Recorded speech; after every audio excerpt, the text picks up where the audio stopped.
Thank you very much for that kind and generous introduction. I'm delighted to be with you today, albeit in the digital world. My decision to stay home is very difficult because I've been to Scotland and I know the importance of Scotland to the identity and well-being of Canada. I also know that I would have benefited immeasurably by participating in this meeting. Regrettably, I was astonished to learn that the carbon footprint for a return flight from my home in Canada to Edinburgh is 3.17 metric tons. That flight alone represents 20% of the average Canadian's annual carbon footprint, and that's why I'm not with you today. Sadly, jet travel is no longer about personal or professional desires, as we are in the middle of a global crisis that requires how we rethink both our professional and personal lives. The title of my keynote today, Museums Without Borders, a Manifesto, was inspired by Doctors Without Borders, the medical relief organization that responds to public emergencies. The ultimate context of its work is the world and the relief of human suffering, and Doctors Without Borders exemplifies to me the mindfulness that museums are capable of assuming. I'm not, of course, referring to the provision of medical services, but rather to the ability of museums to assist in the creation of a new, caring, and more conscious future for themselves and their communities.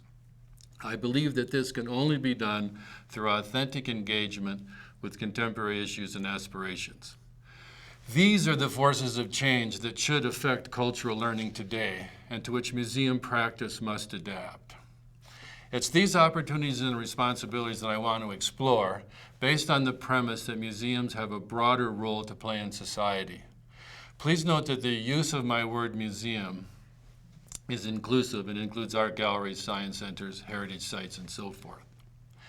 The idea of borders is also a useful metaphor for another reason, because borders are simultaneously about limitation and restraint, but also offer the lure and possibility of discovery, change, and transcendence. Borders are the boundaries of fear and inertia that prevent change, yet they also define the frontiers of reflection, transformation, innovation, and experimentation. So borders can restrict, but borders can also liberate.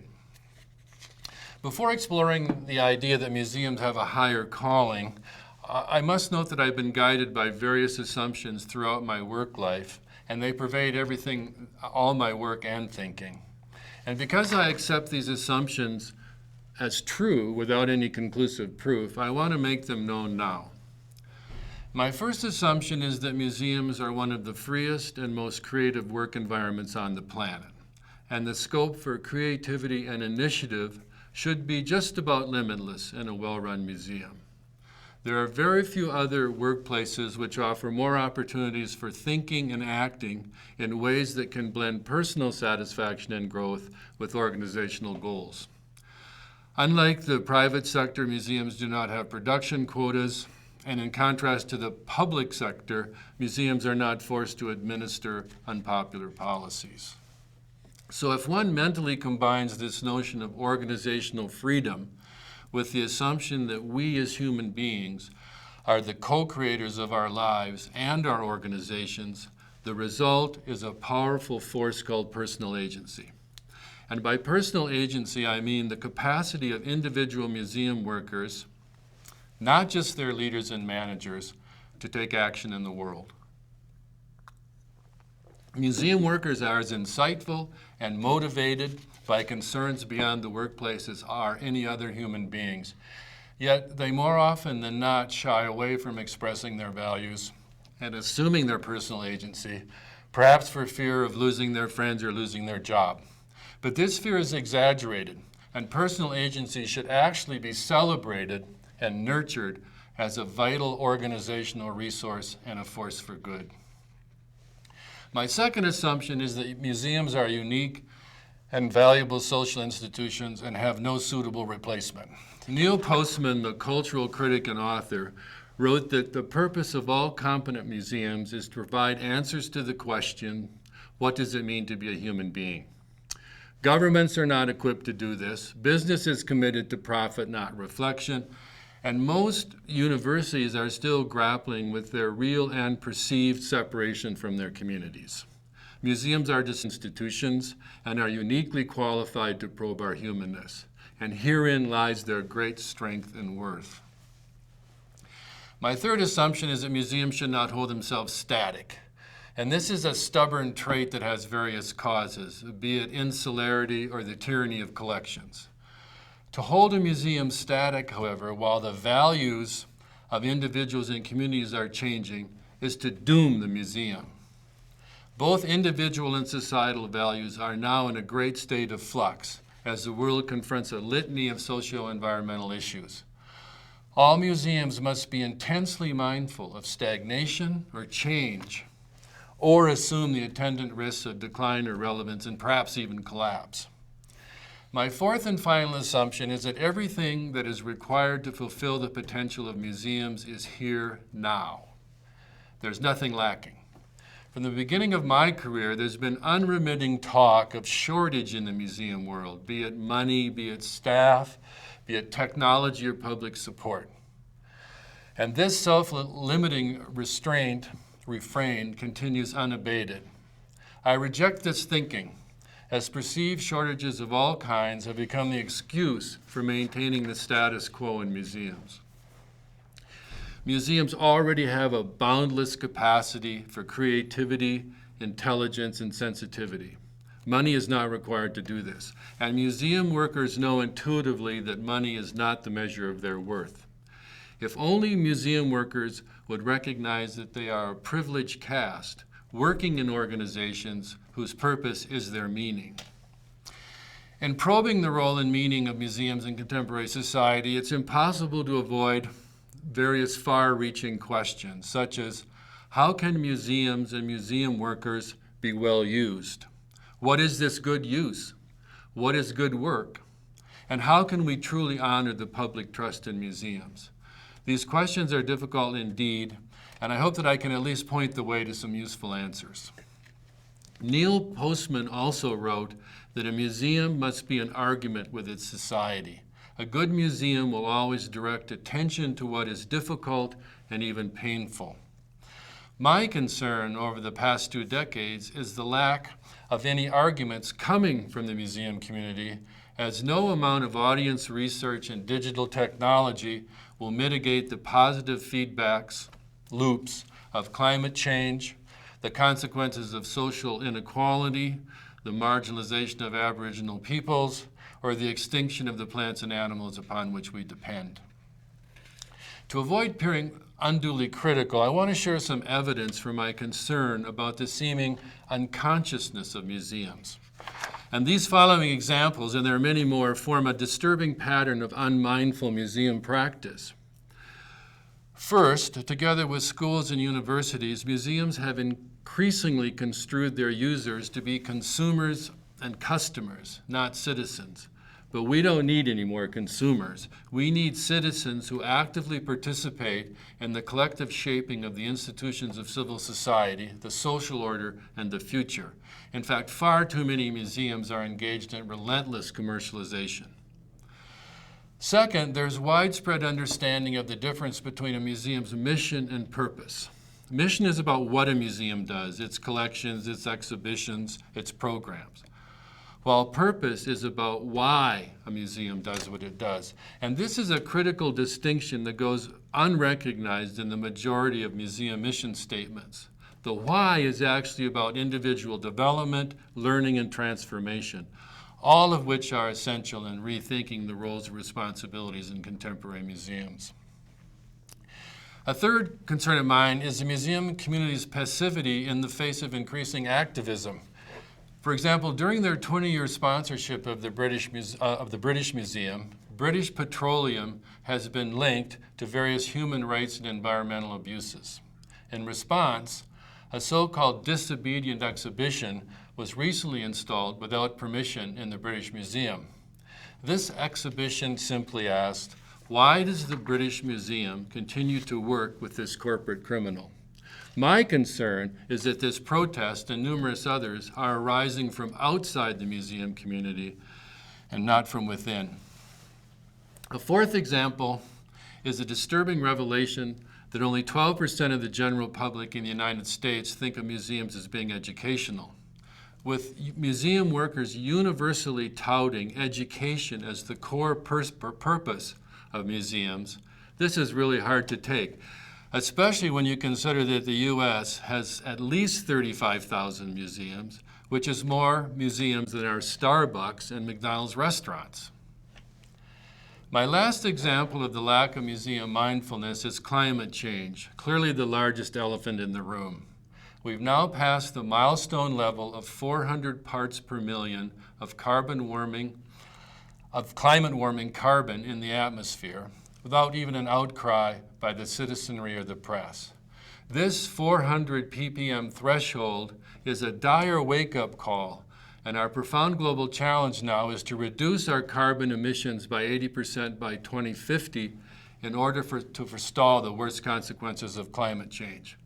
And so far, we're failing miserably. Admittedly, taking action is extremely difficult, as at least 7 categories of psychological barriers or dragons of inaction have been identified.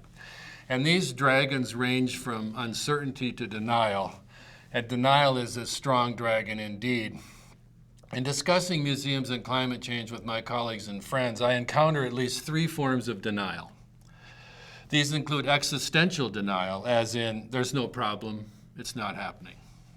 Or consequential denial, as in, it doesn't really matter, there are more important concerns. Or third, fatalistic denial, as in, there's nothing I can do about it anyway.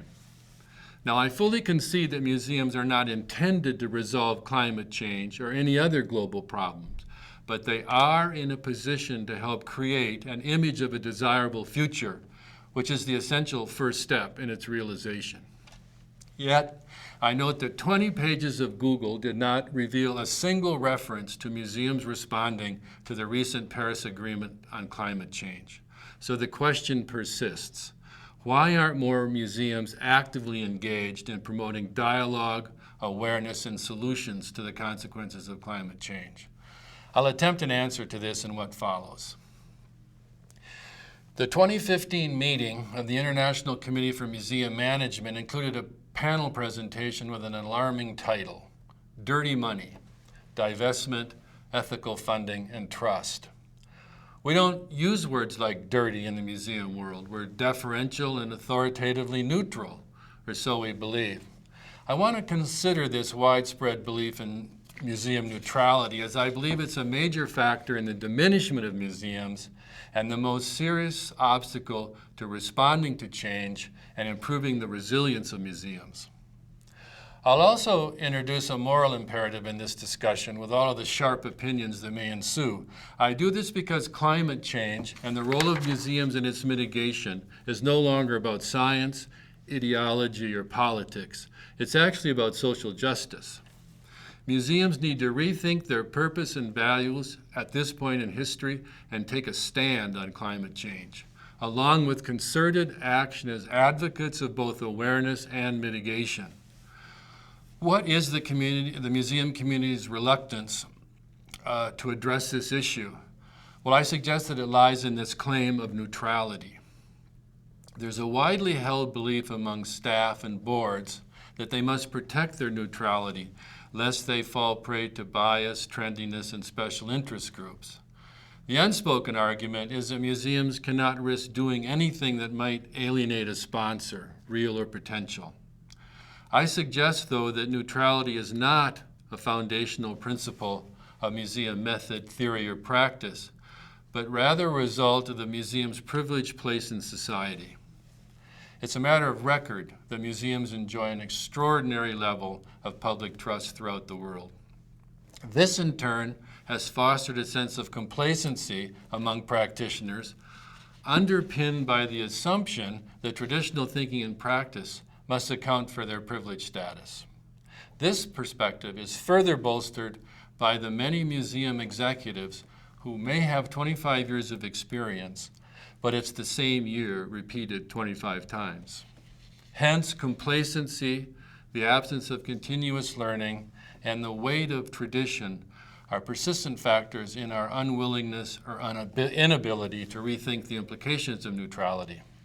And this complacency, in turn, has contributed to a dangerously narrow sense of the museum's purpose in the 21st century. But museums are not alone, as all contemporary institutions are beset with complacency and myopia. These assumptions and traditions have conspired to create a magical belief among museum workers that they may abstain from addressing societal issues and aspirations because they have complex histories and unique missions which absolve them from greater accountability. You might well be asking, why should museum workers part company with the time-honored protection of neutrality? The first reason is that each of us is a sentient being on planet Earth, and each of us has a personal responsibility to confront the reality of climate change and protect the planet upon which we depend. The second reason is that we know as museum workers that education is a core mission of museums, but we must ask now what sort of education is appropriate and necessary. What the world really needs are museums to help identify and challenge the myths and misperceptions that threaten all of us, such as the preposterous notion that economic growth is essential to our well-being. It's unsustainable consumption that's driving climate change, and museums must now seriously consider just how invasive the reigning model of unlimited economic growth has become and change direction. The third reason for rejecting neutrality is that each of us is a part of a family, a son, a daughter, a brother, a sister, a parent, a grandparent. And I cannot overstate that museums are unique social institutions because of their deep view of time. With this in mind, and in the words of ecologist Joanna Macy, for how long would we like our family to continue? If the next generation matters to us, and the children born to it do as well, then what about their children and their children's children? I'd now like to broaden the context of my remarks in an effort to provide some comfort to those who may be thinking that the challenges confronting museums are unique. David Loy, a Buddhist scholar and writer, noted recently that Buddhists in America must become concerned with transforming the ills of the world through ecological action. Buddhism is a conservative force seeking an inner path rather than outward engagement. And Loy notes that meditation and the mindfulness movement are allowing practitioners to escape the world and refrain from critical action and reflection. Loy calls this a crisis for Buddhism, and he argues that Buddhists must respond to the world. The parallel with museums is obvious here. With notable exceptions, the museum community is not responding to the world, be it the climate change or any of the other consequences of our ecological crises, the destruction of the oceans, species extinction, and an 80% loss of the planet's forest cover. Museums, too, have their own distractions and their own internal agendas that preclude or discourage them from responding to the world. So, are museum workers simply nice people who are not empowered enough to meet our global challenges? I hope not, because being museum workers should not prevent us from being citizens and being responsible for the consequences of our actions and inactions. How then can museum practitioners and academics shift out of neutral in a manner which Buddhists are also challenged to do? We must begin by acknowledging our ecological selves, the wider sense of identity which emerges when one's self-interest includes the natural world. Or put another way, we must embrace the meaning of social ecology, that social and environmental issues are deeply intertwined and both must be considered simultaneously. Forging an ecology of museums is long overdue, an ecology that recognizes that a broad web of societal relationships is essential to museums and their ability to sustain themselves. But in practice, the museum profession continues to play at the margins of authentic engagement with climate change, apparently unconscious of their obligations to intergenerational equity. And by intergenerational equity, I mean the concept that we as humans hold the natural and cultural environments of the earth in common, both with other members of the present generation and with other generations, past and future. Happily, though, there's inspiration to be had as various museum workers move beyond neutrality. And in the interests of hope and optimism, I want to cite some examples. First, and of particular relevance to this conference, is a group of passionate environmental and informal science educators who share the goal of raising the bar on conversations about climate change. As part of the National Network for Ocean and Climate Change Interpretation, these educators are working with museum visitors to navigate climate change in a more productive way. A second example is the Jockey Club Museum of Climate Change, actually the first museum dedicated to climate change. It's a collaboration between the Chinese University of Hong Kong and the Hong Kong Jockey Club, which is, yes, a horse racing club. Members were concerned about the long-term sustainability of their city in light of climate change. This museum champions environmental stewardship by asking visitors to do one thing to reduce their carbon footprint, such as eating less meat or flying less. I also want to mention a personal initiative, which is the development of a coalition of museums dedicated to promoting climate change awareness and mitigation. This initiative is based on the premise that museums and staff and boards may want to get involved, but they just don't know how to proceed with this issue. In short, museums are the only organizations with a singular combination of historical consciousness, sense of place, public accessibility, and unprecedented public trust.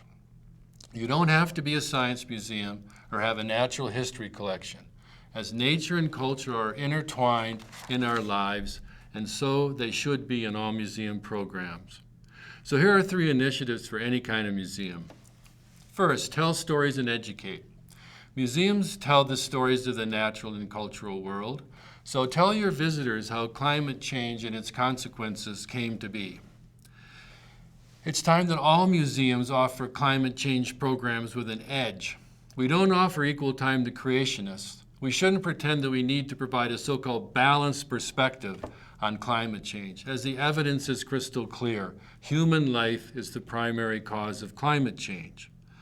The Royal Ontario Museum notes that museums must be on the cutting edge of the climate change conversation if our increasingly savvy and educated audience is to remain dedicated to our voice. Second, with unbridled consumption as the cause of climate change, it's imperative that we reduce our individual consumption.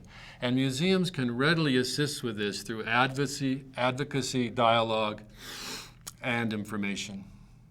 Third, develop an advocacy policy in your museum to help nurture and strengthen a broader vision. This policy would delineate what issues are important and how your museum will respond when confronted with moral and civic challenges, such as climate change. Irrespective of all this excellent work, I'm led to an unavoidable conclusion. It's simply not enough. These examples clearly demonstrate the essential role that museums can play in addressing this most vexing issue, but they are all isolated initiatives. Climate change awareness and mitigation require nothing less than a global museum movement. There are more than 55,000 museums in 202 countries, and the intellectual capital and resources of the museum world must now be mobilized, and this mobilization must be anchored in a new story. We all agree, that museums exist to tell stories about people, community, and nations, but who is telling the story of the 21st century? Governments and corporations certainly are, but it is the story of ceaseless economic growth. Their rhetoric is agonizingly familiar and destructive. Consumption means happiness. Economic inequality is unavoidable. And rampant environmental damage is regrettable, as noted by author and activist David Korten. Although we know that this story is corrupt and false, it is the predominant story in our public lives, and it defines our common future. This story, however, is destroying the planet upon which we live. Corton concludes that humanity needs a new story. Museums also need a new story. We must move beyond the doomed economy of industrial growth to the recognition that the connection between individuals, communities, and nature is the key to our collective well-being. It's incumbent on all museums to help envision and create this new narrative in partnership with their communities, and then deliver this story using their unique skills and perspectives. The responsibility of the museum community globally to foster this new narrative is so plainly obvious that our reluctance to do so pains me. So what are museums to do? Denial, indifference, or anger will be of little use, as citizens and governments around the world are now awakening to the impending horrors of climate change. Is this growing public awareness an opportunity or the harbinger of irrelevance for museums? Surely it is an opportunity, an untold opportunity, as museums possess an extraordinary constellation of characteristics unlike any other organization in the civil society. For example, museums are grounded in their communities and are expressions of locality. They are a bridge between the sciences and the humanities. They bear witness by assembling evidence and knowledge and making things known. They are seed banks of sustainable living practices that have guided our species for millennia. And as mentioned earlier, museums are one of the freest and most creative work environments in the world. Again, it's not that museums should be expected to fix climate change or any other problem. Rather, they can provide the knowledge, experience, and civility that build the understanding and public dialogue which are essential to progressive civic action. As I near the end of my remarks, I recall the Canadian philosopher John Ralston Saul's observation that we cannot ignore the undeniable fact that the Western world's citizen-based democracy is dependent upon participation. And to participate is to be permanently uncomfortable, intellectually, emotionally, spiritually. Museums must embrace this discomfort and uncertainty in order to become the authentic participants that they are equipped to be, and to make good on their singular combination of historical consciousness, sense of place, public accessibility, and public trust. It would seem that our collective reluctance to move beyond the familiar has everything to do with the psychic discomfort that it creates. Allowing this comfort to limit the vision and purpose of museums at this point in history is disastrous, however, perhaps spelling the decline or collapse of museums in a world that can no longer afford them. The current preoccupation with neutrality negates a broader vision for museums, and along with it, the opportunity for museums to achieve their true potential. Integrity is the corrective to neutrality, and it may be thought of as simply a fine sense of one's obligations. It's now time that integrity replaces neutrality as the guiding light of museum practice. How museums will achieve this remains to be seen, but we have the history of museums as a source of active hope. Museums have evolved through time, from the elite collections of imperial dominance to educational institutions to the public, and now to the museum as mall and appendage of consumer society. The museum's next iteration must now be defined, and I submit that it must be grounded in substantive and sustained public benefit. As Wendell Berry, the American poet-farmer, noted, if we are serious about these big problems, we have got to see that the solutions begin and end with ourselves. Thus, we put an end to our oversimplification. I'm hoping that museum workers will become serious about the big problems because we know what they are, be they climate change, racism, poverty, or human migration, and so on and so on. It's time for museums to move beyond their internal preoccupations and create visions and missions that address the big problems and the big questions, such as why does your museum exist? What changes are you trying to effect? What solutions will you generate? And what are your non-negotiable values? Can we put an end to our oversimplification? There is a choice. The museum community can embrace an uncertain future by changing the way it thinks and works. In conclusion, I want to offer a penetrating quote from the Millennium Project team on the state of the future. Quote, "Humanity may be emerging from small-minded adolescence to planetary adulthood. We have been trying on roles of what it is to be Chinese or French, engineers or artists for thousands of years, isolated in our own beliefs of what we think to be true and right. Now it's time to grow up and become an adult planetary species. The stakes are too high to tolerate business as usual," end quote. Or more bluntly, in the words of Stephen Weil, the renowned museum scholar practitioner, "Unless museums can and do play some role relative to the real problems of real people's lives, then what is the point?" Finally, I recall the observation that if your talk was good, the audience won't remember what you said. They'll remember what they thought about what you said. So here's hoping that each of you is brimming with thoughts. The conference organizers have my email address, and I would be delighted to hear from each of you. Thanks again for the privilege of speaking to you today.